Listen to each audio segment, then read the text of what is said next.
Tú, hipócrita lector, con Christian Warnken. Un podcast original de Radio Pauta 100.5. Bienvenido, bienvenida, tú, hipócritas lectores. Soy Christian Warnken, un hipócrita lector como tú. Y como sabes, el nombre de este podcast, que se emite por Pauta, pero que puedes escuchar también en Spotify, viene de un poema del poeta francés del siglo XIX, Charles Baudelaire, al lector, que está al comienzo del poemario Las Flores del Mal. Y en ese poema, Baudelaire, después de enumerar todos los abismos de su alma, sus fisuras psíquicas, etcétera, los pecados que lo acechan, se termina dando vuelta cuando habla del hastío hacia el lector y le dice: tú bien lo sabes, tú hipócrita lector, mi semejante, mi hermano. Es decir, muchas veces, sin darnos cuenta, nos estamos leyendo en los libros de otros, en las historias de otros. Hoy día tenemos un hipócrita lector cuya historia es fascinante, interesante. Él es ingeniero, doctor en ingeniería química, con especialización en biotecnología, ha sido académico, gestor público, fundador de Educación 2020, incluso ha escrito ficción, novelista, y ha transitado por mundos que a veces no se cruzan: la investigación científica, la innovación tecnológica, la gestión del Estado, la educación, la política y la literatura. Mario Weisbrot, en Tu hipócrita lector. Querido Mario, qué gusto de conversar contigo en este programa. De juntarme de nuevo con mi colega veterano de la guerra constitucional, entre otros puntos en que nos hemos cruzado, ¿no? Como veteranos de las tres guerras, nosotros somos veteranos de esa. Sí. Parvex debiera agregar. Ya, pero tú eres...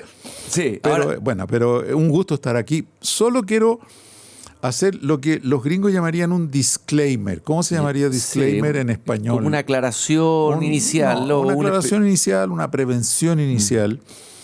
Si yo tuviera que autodefinirme como hipócrita lector, yo más bien soy un troglodita lector. A ver, ¿qué es lo que es eso? ¿Qué significa troglodita? Porque mi nivel de lectura de literatura es pasmosamente pequeño, bueno. O sea, me da vergüenza, pero jamás he leído ni a Baudelaire, ni a Chekhov, ni a Dostoyevsky, ni a James Joyce, ni a ningún clásico de la literatura. Tengo 4 o 5 libros más o menos en mi bagaje, porque me lo he pasado toda la vida leyendo de políticas públicas o de ciencia. Entonces...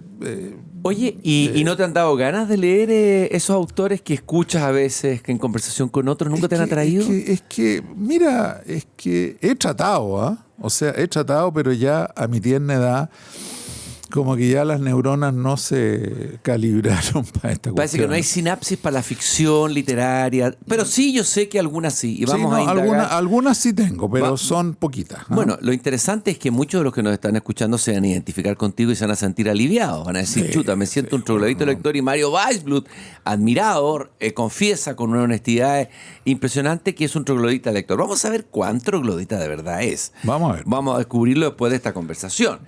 Tu historia es una historia, yo dije, fascinante, una infancia lejos del estereotipo.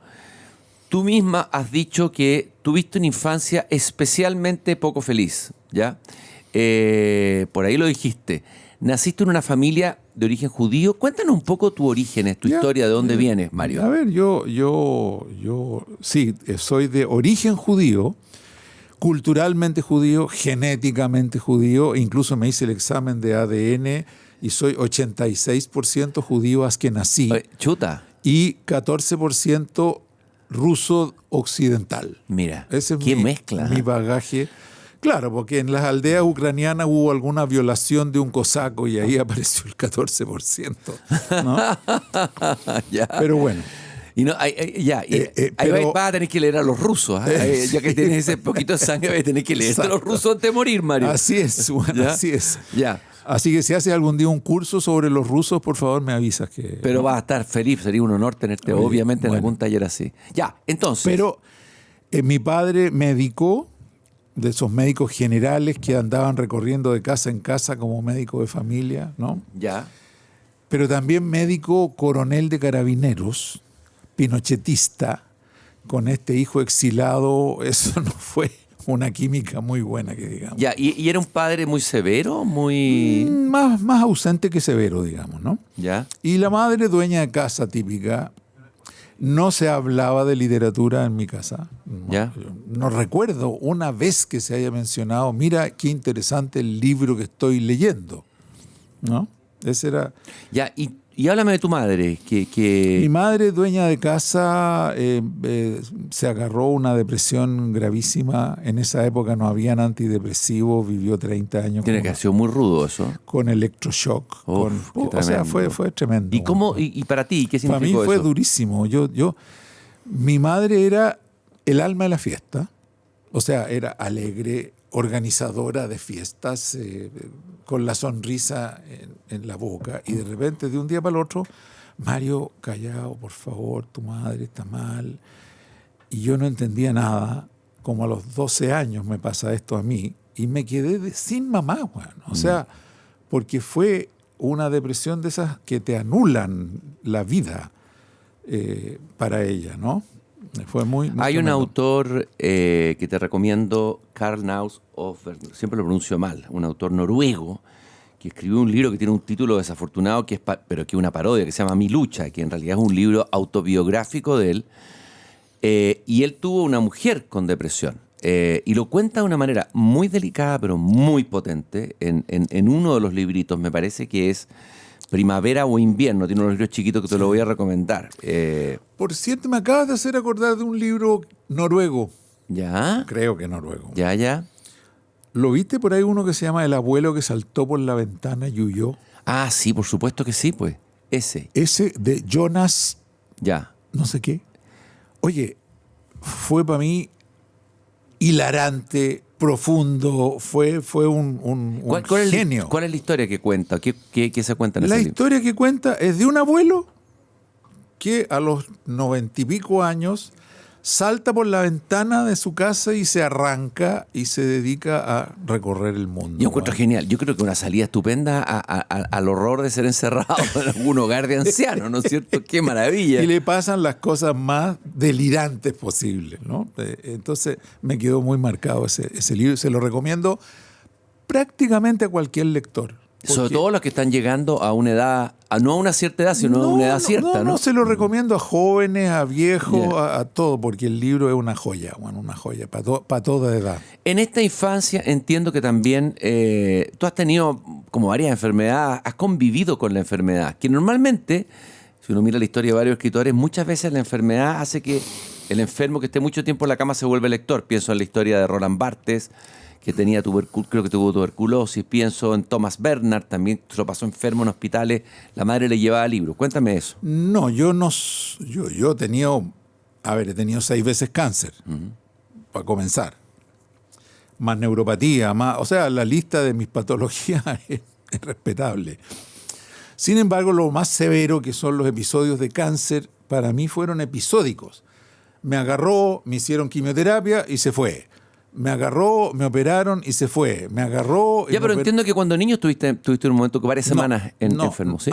Sí, bueno, Sí, pero pues. eso fue, sí, pero no fueron varias semanas. No me contradigas las fuentes que... No, fueron varias semanas, Ya. pero solamente algunas semanas, en que me dio amibiasis severa cuando tenía como 12 años.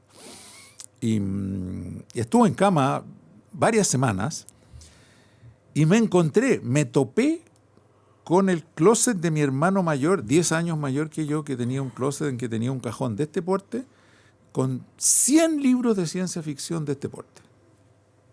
Cada uno de un autor. Claro, distinto. habían unas colecciones en Era esa una época, colección majestuosa. como de estos libros de bolsillo, así. Exactamente, y me los leí casi todos, Oye. en 3 meses. ¿Qué te pasó ahí? ¿Qué encontraste en la ciencia ficción? Fue pero un encuentro maravilloso. No, desde ese día hasta hoy, para mí la ciencia ficción es como uno de los artes literarios más maravillosos. Para mí Asimov y Bradbury son de los... Si yo tuviera que escoger unos poquitos libros que me terremotearon, los de Asimov y los de Bradbury son Las Crónicas Marcianas. Es una joya. Es una maravilla. Es una joya porque... Él es un poeta de la ciencia ficción, ¿eh? Exacto, porque porque en el fondo se desarrolla en el planeta Marte, con todo lo que tiene de ficción científica eso, pero es sobre la condición humana, güey. Pero expresada en el planeta Marte, ¿no? Es un libro sobre la condición humana. Los grandes libros de la ciencia ficción son libros sobre la condición humana. Sí, tienes toda la razón. De hecho, hay un director de cine ruso, Andrei Tarkovsky, que hizo una película de ciencia ficción que se llama Solaris. Y él decía que lo suyo no era ciencia ficción, sino conciencia ficción. La conciencia humana llevada a un límite radical, a una frontera, expuesto a ciertas circunstancias, etcétera, etcétera. Incluso ahora está de modísima la película más vista en Chile, es una película de ciencia ficción. De un tipo, un señor que lo ponen en una astronave porque pasó tal cosa con el sol y con los microbios, una cuestión rarísima. Y se encuentra con un extraterrestre, bueno, que se topa en otra nave. Y es un libro, y es una película sobre la condición humana. No es una película en que lo importante sea los elementos técnicos, los computadores, la astronave, sí, y la cuestión. Eso le ponen la caparazón externa. Pero es un libro sobre lo que le pasa a este personaje.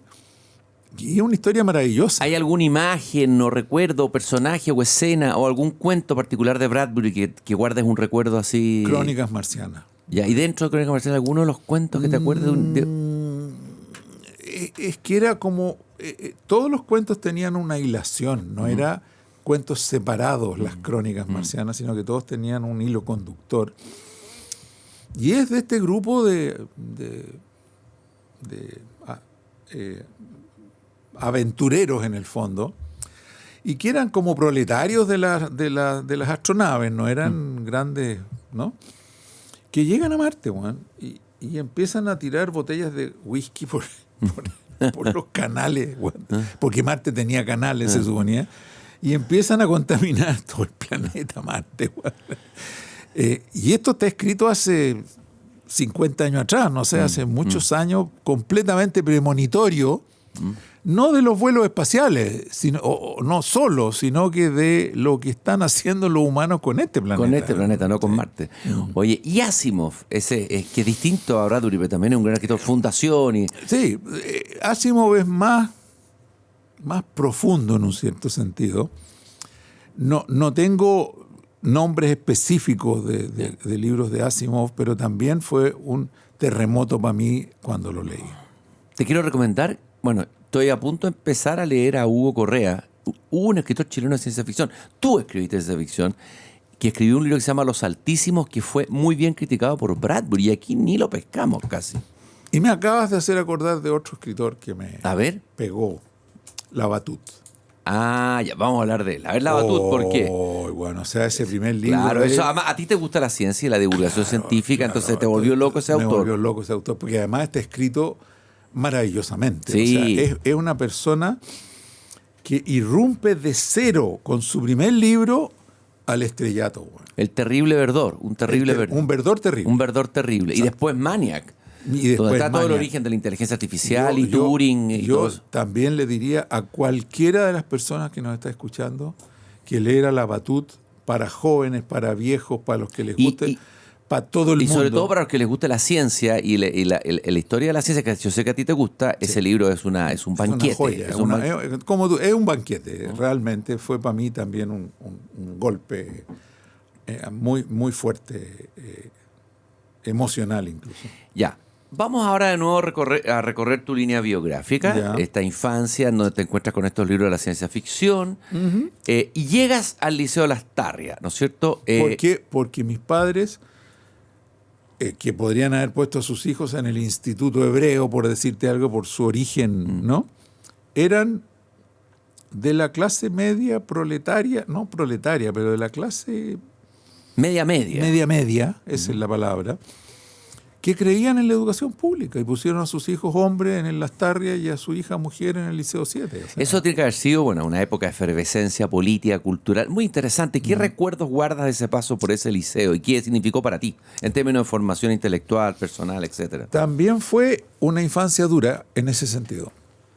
¿Ya? Porque mis padres cometieron conmigo un grave error. me adelantaron 2 años. ¿Ya? Porque el niñito, weón, era tan inteligentito, entonces en vez de ponerme en primero básico, me pusieron con aceptación del Lastarria en tercero básico. Entonces yo era un mojón de 14 años que tenía compañeros rudos de 16 y 17 años. Yo andaba asustado por los pasillos del colegio. Bueno, o sea, porque era rudo era rudo de esencia. Y más encima siendo tú 2 años menor que todos tus compañeros. Yo llegué a entrar a la universidad cuando todavía no cumplía 16 años. Uy, qué brutal. Y eso que suena tan choro, entre comillas, felizmente hoy día está prohibido. O sea, mis padres no hubieran podido cometer ese error conmigo ahora. Ya, oye, cuéntame, ¿y ahí tuviste algún profesor, alguien que te haya guiado o alguna lectura que en esa etapa de la juventud haya sido importante? ¿Recuerdas algo? Recuerdo haber estado pasionalmente enamorado de mi profesor de matemáticas. El niño que enloqueció de amor. Estaba yo enloquecido, bueno, era una cosa que me tenía pero enfermo en la profesora de matemáticas. Pero no tengo ninguno en particular, pero era un muy buen colegio. Era tremendamente bueno, ¿no? Sí, entre el Nacional y el Lastarria se disputaban los mejores. Ya, pero a ver, porque no había internet en esa época. ¿Qué leías? Me imagino que leías, buscabas algún tipo con conocimiento, con interés por la ciencia. No, es que te vuelvo a insistir que soy un troglodita. No, ya está bien. Pero Cristian, o sea, leía las cosas que me hacían leer los profesores, bueno, y no más nada. ¿Y ninguna de esas cosas te quedó alguna resonando? Porque en esa época se hacía leer libros de literatura chilena, autores chilenos. Nada especial. Incluso yo tuve vocación científica desde ahí. Yo estaba en los cursos A, entre comillas, que es otro grave error, separar en tracks dentro de los colegios. ¿Ya? Y yo era, entre comillas, de los buenos alumnos científicos. Entonces ya de ahí yo quedé encarrilado en esa dirección. Ya. Y ahí te fuiste a una carrera científica, Ingeniería Civil Química en la Universidad de Chile, donde te titulaste en 1970. Así es. Bueno, ahí sí que te encontraste con la efervescencia política misma. Pero en esta hibridación mía entre la efervescencia política, yo me acuerdo con mucha vergüenza, Cristian, haber estado en medio del... Acuérdate que el año 68 fue un año brutal en Francia, en el mundo, claro, y en Chile. Mayo 68, después la reforma universitaria. La reforma universitaria, la revolución educativa. Y yo paseaba por los pasillos de la escuela de ingeniería siendo miembro de un grupúsculo de ultraizquierda que estaba a la izquierda de la izquierda. ¿No? ¿Ya? Y llegaba a ser casi derecha de tan a la izquierda que estaba. Exacto, daba la vuelta. Sí. ¿Ya? Y paseándome por los pasillos de la escuela de ingeniería con un ataúd con el nombre del decano, güey. Y ahora me acuerdo de eso que yo hacía, güey. Un decano que era un personaje maravilloso, Enrique de Tiñí, güey. Enrique de Tiñí, claro. Y yo paseándome, güey. No, mira, es que es de los momentos más negros de mi existencia, güey. Pero de ahí, entre la ciencia y la política, escogí por la ciencia y me fui al doctorado afuera, güey. Y salí de Chile antes de la elección de Allende, incluso. Ya. Y volví a Chile después del golpe. O sea, no alcancé a estar ni una hora en Chile durante el gobierno de Allende, y yo debo ser el único exilado de Chile que fue exilado sin haber estado en el gobierno de Allende ni un minuto. Bueno. Oye, bueno, hiciste tu doctorado en la Universidad de Wisconsin, ¿no es cierto? Sí. Bueno, ya, pero ahí en el doctorado te hicieron leer, y ahí yo creo que ya estabas leyendo hartas cosas importantes de ciencia. ¿Qué cosas de ciencia te ha interesado leer desde ahí? ¿Cuáles han sido las líneas de tu lectura? Lo biológico, las ciencias biológicas, la biotecnología, ese era mi pasión. Y mi tesis y mi todo. Sí. Ya, ¿y lectura? ¿Algún referente? ¿Algún autor? Estás hablando con un troglodita. Ya no, sí, está bien. No, ya. O sea. Ahora, pero por ejemplo, yo creo, me lo contó un pajarito, que hay un autor con el que tú te encuentras que hoy día está bastante de moda, que te sacude o te emociona, no sé cómo decirlo, que es el autor de Homo Sapiens, Noah Harari. Sí, si yo tuviera que darte mi lista corta de las grandes obras que a mí me han golpeado, por decirlo así, impactado y que las recuerdo como hasta hoy, Son primero las grandes bestias de la literatura latinoamericana, de la Revolución, García Márquez y Vargas Llosa, los tengo ahí como en un altar. ¿Qué te revolucionaron? ¿En qué sentido te abrieron la cabeza? O sea, primero que nada, yo no había visto en mi vida, de lo poco que había leído, una calidad literaria como la que escriben García Márquez y Vargas Llosa. O sea, eran joyas para mí. Estaba como descubriendo oro así mientras leía, con un sentido de humor mezclado con el realismo mágico y con lo que le pasa a Pantaleón con las visitadoras. Es una cuestión. Es que ese libro es muy gozoso. O sea, Pantaleón y la visitadora es un libro gozoso. A mí me gustan las cosas delirantes. ¿Te gustan las cosas delirantes? Sí, entonces eso era delirante. Arcadio Buendía y el hielo. O sea, son cosas que me quedaron como recuerdos para toda la vida. Después están los de ciencia ficción, y el que me ha hecho entender más lo que es la humanidad es Harari. Y por último te doy un sexto, y hasta ahí llega mi lista corta, que es el único poeta que yo leo y que releo y vuelvo a leer, que es Nicanor Parra. Bueno, que además es un físico interesante, porque es un antipoeta que viene de la ciencia, ¿no? Es que mira, es que me siento... Tengo una foto de él en mi escritorio, Juan. A ese nivel de inspiración. A ese nivel. O sea, yo lo miro así y sigo escribiendo, y lo miro y sigo escribiendo. Vamos a ir a Nicanor Parra, pero antes quiero volver a Harari. A ver, ¿cuál fue el libro que te sacudió y qué es lo que te... El primero, Homo Sapiens. Ya. ¿Qué encontraste ahí? Yo creo que fue la primera vez que yo entendí la historia de la humanidad. La historia en un ciclo largo, digamos, no la historia del siglo XIX y las guerras en Europa, no, sino que el gran ciclo largo de la historia, el tránsito de la sociedad cazadora-recolectora, la sociedad agrícola, los humanos que inventan esto de tener relatos y cuentos. Las ficciones que habla Harari. Las ficciones. Que lo hace saltar por encima de los... Que los hace saltar por encima de los neandertales y que son la base de la actual civilización. El contar cuentos. Y no me refiero a cuentos infantiles ni a cuentos... Son relatos, en el fondo. Son... Que te unen, cohesionan, ¿no? A ver, para mí el ejemplo que me quedó más claro es la moneda. ¿Qué es la moneda? ¿Qué son 100 UF? Es una ficción, pero una ficción que compartimos 20 millones de chilenos. Sabemos lo que son 100 UF, porque inventamos un relato de lo que valen 100 UF. O una moneda de oro, o una moneda, y eso le dio a la civilización humana que se podían entender en grupitos antes de 100 personas, se podían ahora entender en grupitos de 100.000 personas que compartían esa misma moneda, que era un relato, porque no existe. No hay nada que tenga correlato con la moneda. Por decirte, uno de los cientos de miles de cuentos que se inventaron hasta llegar a la inteligencia artificial. Así que fue muy potente para mí leer a Harari. Muy, muy potente. Y entender quiénes somos, ¿no? ¿Qué es ser humano? ¿De dónde venimos? ¿De dónde venimos y quiénes somos? Y tal vez, para dónde vamos. Estás escuchando un podcast original de Radio Pauta, 100.5. Quiero volver ahora a... Bueno, tú estuviste en México, en la Universidad Autónoma de México. Fuiste director de Desarrollo Tecnológico del CONACYT mexicano, que es como el Ministerio de Ciencia, ¿no es cierto? Un poco así. Es como el CONICYT chileno juntado con la Corfo y a lo bestia. Y entiendo que ahí desarrollaste un enfoque sistémico que va a ser muy importante en el desarrollo de toda tu obra y tu trabajo posterior. Quiero que nos expliques en qué consiste el enfoque sistémico. Pero antes déjame contarte una pequeña anécdota. Por supuesto, todo eso le da un sabor a esta conversación. De esa pasada por el Consejo Nacional de Ciencia y Tecnología. El director general del Consejo era un viejo de un auto viejo, tenía 60 años y yo 30, pero para mí era un anciano, ¿no? Ahora tengo 78, Juan, pero bueno.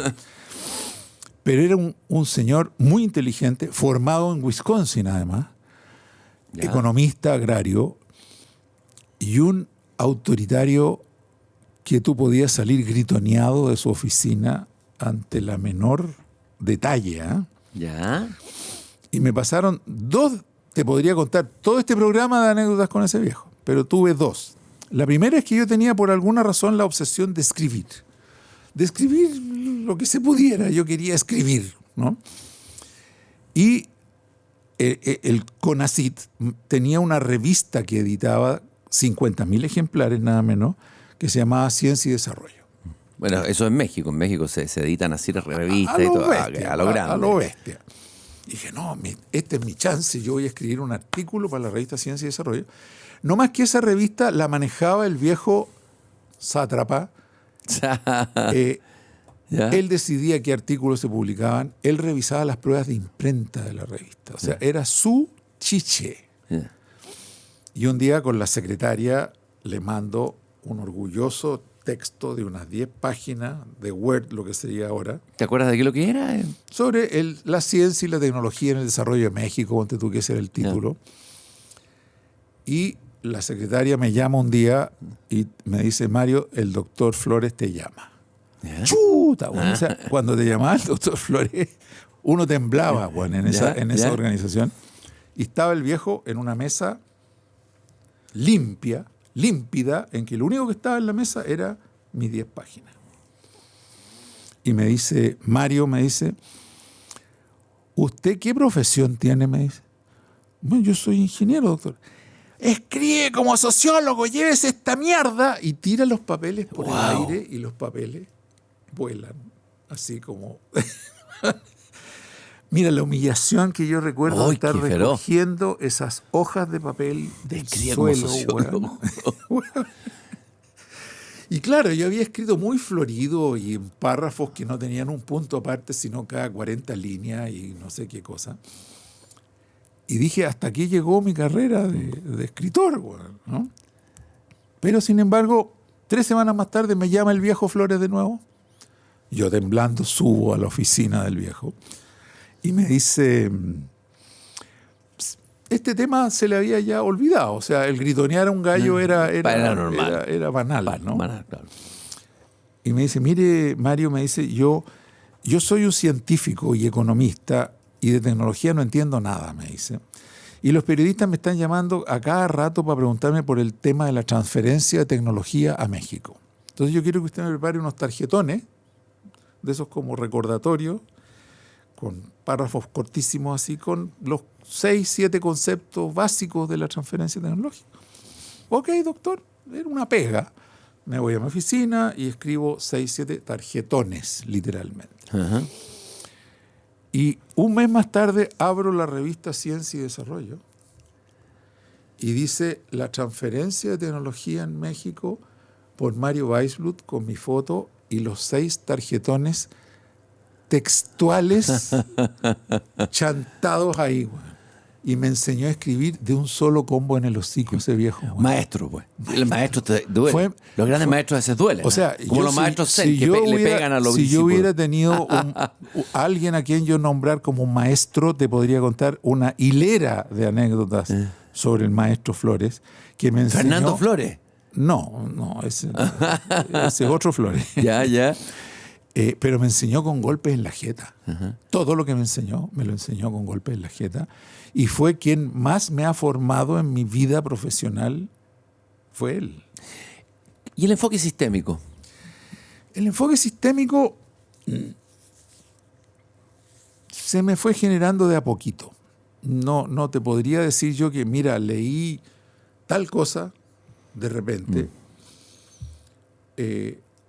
hasta que yo ya volví a Chile, pero ya se me venía un poquito armando el mono, hasta que un día, trabajando en la firma consultora que yo formé al llegar a Chile, sobre gestión, yo ya estaba metido claramente en el mundo de la gestión, ya había dejado la ciencia, y me topo con un libro que se llamaba Systems Thinking, ¿Ya? de un autor, Yashmit Garahedagi, ¿Ya? y que lo leo y cresta, esto era. Iluminación. Iluminación. Bueno, ahí tenemos un libro, pues. Ahí teníamos. Ya, troglodita, nuestra troglodita, pues, Sí, por pero, favor. Pero no es un libro de literatura. Pero es un libro. Es un libro de, Ya, pero de pensamiento sistémico, Bueno, pero ¿no? ¿Qué es? ¿Qué encontraste ahí? Cuéntanos un poco. Mira, La iluminación, ¿cuál fue? La iluminación fue entender de teoría de sistemas complejos y de entender que una situación de alta complejidad no se puede manejar de manera lineal como si fuera ahí un perno, sino que tenéis que prever un poco todas las interacciones antes de decir qué es lo que va a pasar. El ejemplo más claro que yo tengo es que cuando se estaba diseñando el Transantiago, te estoy hablando de la época de Ricardo Lagos, me llama un día el ministro de Obras Públicas, Javier Echeverri, compañero de generación mío, conocido por 40 años antes. Me dice, Mario, aquí hay una disputa feroz entre Hacienda y nosotros sobre cuánto tiene que pagarle el Transantiago al metro por cada boleto cortado en las líneas de metro. Y ese es una pelea que nos tiene agarrados de las mechas, paralizado el proyecto, y todo el mundo te tiene confianza a ti para que ustedes hagan el cálculo de cuánto tiene que costar un pasaje de metro en este sistema.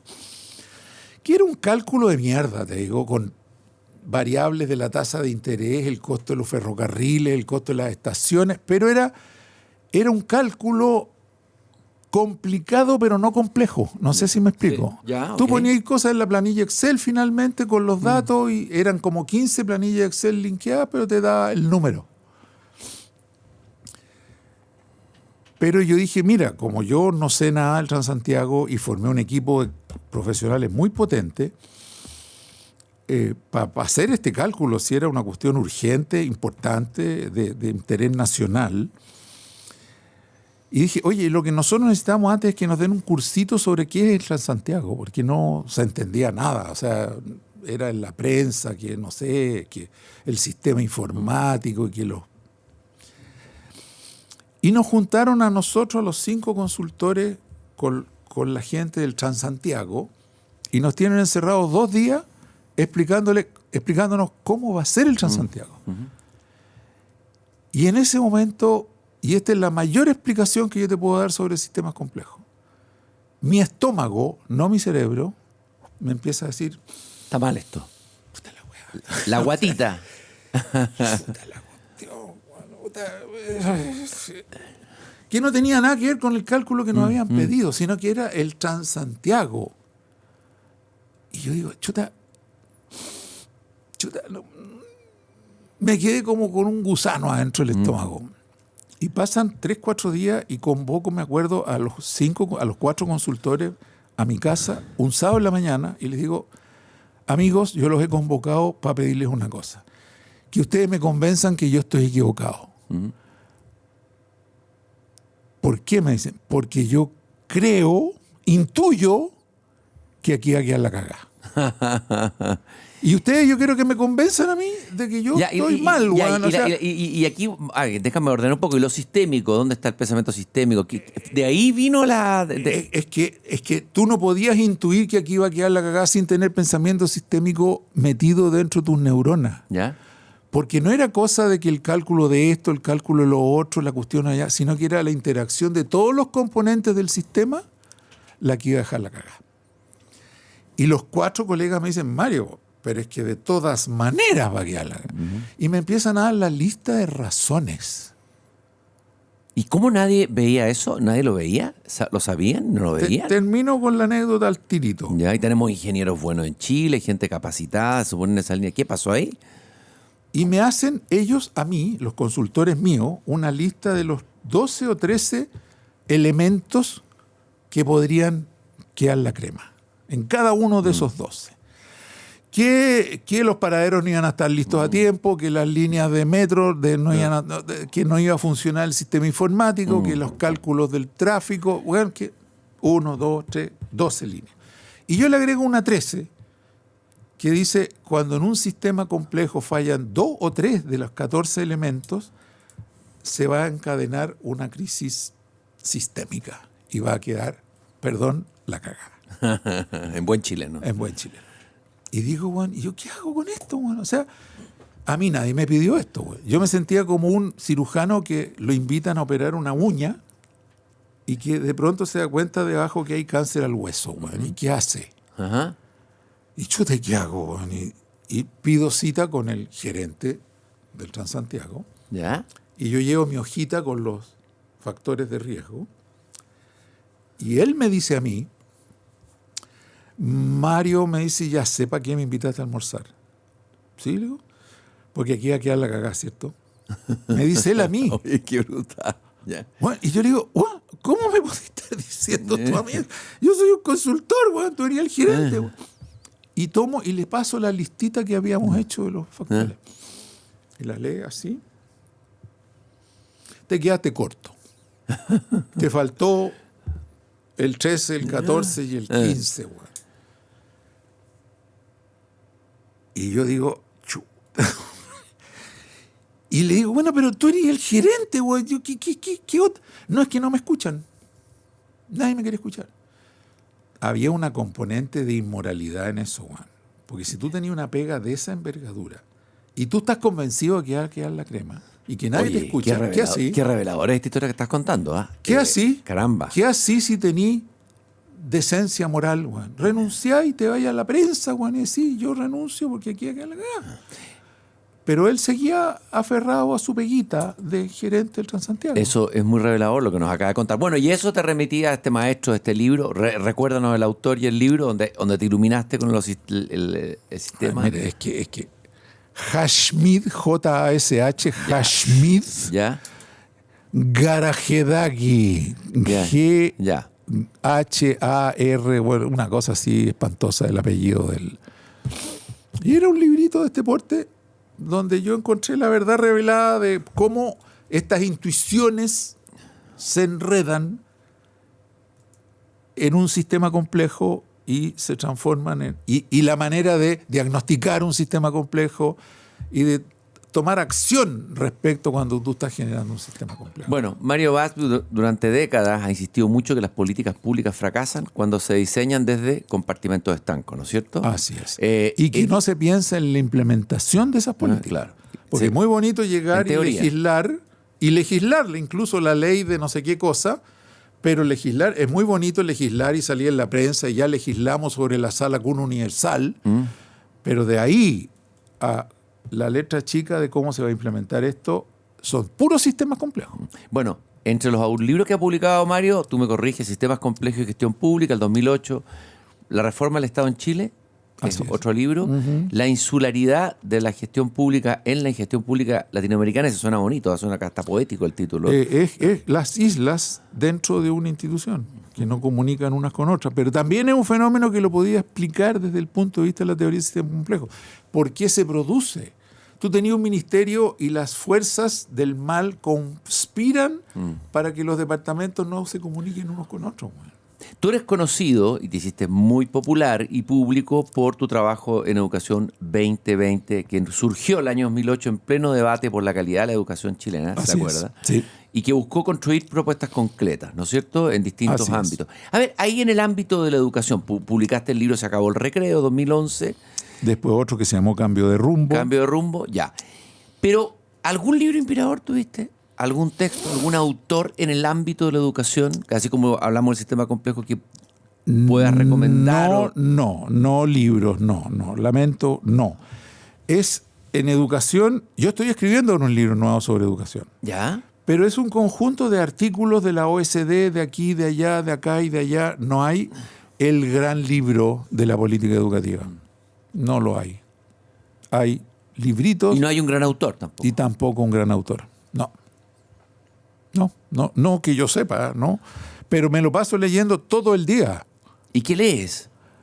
El artículo que se escribió en la prensa hace 2 semanas, el informe de la OSD sobre la situación de la educación en América Latina y en Chile, el informe que hizo el Banco Mundial sobre esta cuestión, el informe del Ministerio de Educación sobre el resultado del CIMSE. ¿Y eso o te sea, produce goce leerlo? A mí me produciría un sopor infinito, un hastío, como diría Gonzalo Rojas. a este troglodita le produce goce. De goce, placer leer O sea, el paper ahí del... ¿ah? O sea, descubrir la realidad detrás de los datos. Ponte tú la discusión que hay ahora de este gobierno al que se le ocurrió la pérfida idea de tratar de echar para atrás el sistema de admisión escolar. Por razones exclusivamente ideológicas. Es pérfida idea, dices tú. Pérfida. Ya. Pérfida por razones profundas, pérfida. Y te lo puedo después dar. Pero el punto es que hay evidencia científica, estudios que demuestran que esto es una ley buena, que el sistema de admisión escolar es lo que se usa en Boston. Pero parece que no ha funcionado muy bien. Parece Ha que funcionado perfecto, Ya, weón. entonces- Si ha sido la maraña Ya.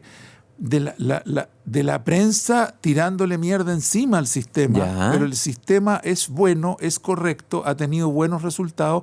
La segregación ha disminuido a raíz del sistema de admisión escolar. La calidad de la educación ha mejorado levemente gracias a ese sistema. Han mejorado mucho los alumnos de bajo nivel socioeconómico gracias al sistema, pero todo esto son evidencias de investigaciones publicadas, ¿me entiendes? Que el gobierno ha hecho caso completamente omiso porque llegó diciendo que la tómbola era algo malo, este nombre peyorativo, pérfido que se inventó, y hay que echarlo para abajo. Y entonces va contra toda la literatura seria que se ha escrito sobre el sistema. Oye, Mario, nos quedan pocos minutos. Incurriste en la ficción, a pesar de que has dicho que eres un troglodita, salvo las lecturas de García que Márquez. fue una incursión Y la ciencia ficción. Y descabellada como el título de la novela, ¿no es cierto? ¿Recuerdos descabellados? No, esa no. No, esa es autobiografía. Eso es más Ya no, autobiográfico. pero la ficción era otra, es una Se historia... llama Ecos de la Soberbia, Ecos de la Soberbia. publicado que es una con histo- Juan Carlos Sáez Editores. Que es una historia muy buena como historia. A ver, Muy cuéntanos la buena. historia. A ver. La historia parte de lo siguiente. Yo leo mucho. Leo mucho de políticas públicas, leo mucho de divulgación de la ciencia. Me fascina, me entretiene desde chico, desde que yo leía los libros que me dejó mi hermano, que la divulgación de la astronomía, de la biología, de la medicina, yo todo lo que pasa por delante mío que es choro y entretenido, me lo leo.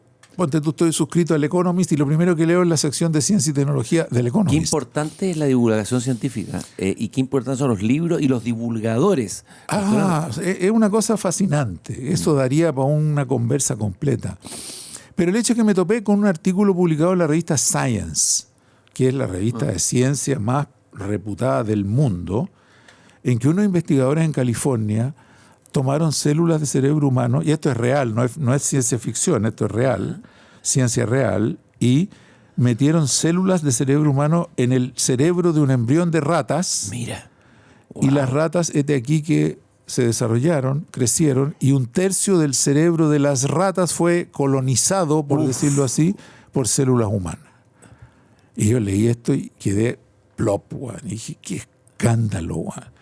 Próximo paso es que vamos a tener chimpancés, weón, sirviéndote en un restaurante, weón. O sea, me pareció éticamente muy complicado. Y mi buen amigo Jaime Mañalich se escandalizó cuando yo le conté esto y me dijo, Mario, tenés que escribir esto, pero como un relato para que se publique y se divulgue. Y ahí salió este libro que parte de esta historia científica y se desarrolla después como un relato de ciencia ficción, pero que tuvo bastante poco éxito editorial, debo confesar. Pero está bueno para hacerlo en Netflix, una película, O sea, una serie. mira, Yo creo las que pocas personas que lo leyeron me dijeron, oye, esto es el guión de una película. tenéis que mandárselo a alguien que está haciendo series en Netflix. Hay chilenos que están haciendo La Reina y otros, ¿no? Ahí yo A creo lo que- mejor puede haber, pero Está buena la historia. Está la buena. historia es una película que la podrías mañana filmar. Oye, ¿no te suena el nombre de Michael Crichton? Sí. Y ahí tenemos un... De ciencia ficción. Claro, son investigaciones científicas que las transforman en thrillers Sí, intelectuales. exactamente. Sí. Yo creo que ese es un autor que te debe interesar. Así es, y que lo he leído. Lo has Sí, leído, y que ¿viste? sí, Ya. lo he leído. Va Pucha, que saliendo, vais soltando de a poco. pero voy güey. de a poco. ¿Por qué? ¿Por qué? Mike, ¿y lo recomiendas? Michael Crichton. Sí, de todas ¿Te maneras. acuerdas de alguno en particular? No me acuerdo de títulos en particular. Ya, pero lo has leído. Oye, dejamos el poeta, porque tú sabes que a mí me gusta la poesía, pero Algo te pasa a ti con la... ¿Es verdad que tienes fobia a la poesía? Hay un escritor francés que escribió un día El odio a la música.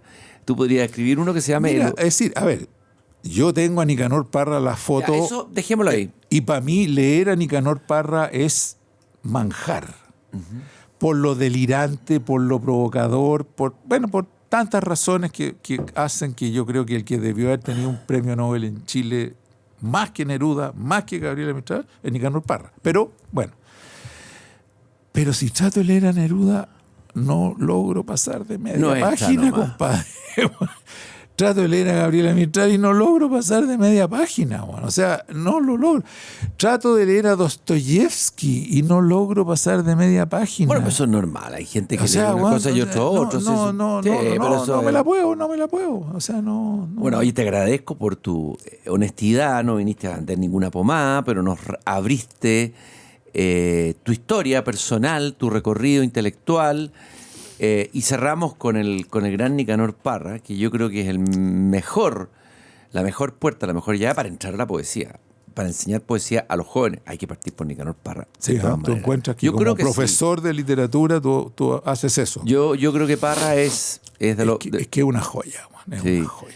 Es un poeta y pensador, hay pensamiento en su poesía. Y no solo las poesías, los artefactos. Los artefactos son geniales. La izquierda y la derecha unidas jamás serán vencidas. No, pero los artefactos físicos. Sí, los artefactos.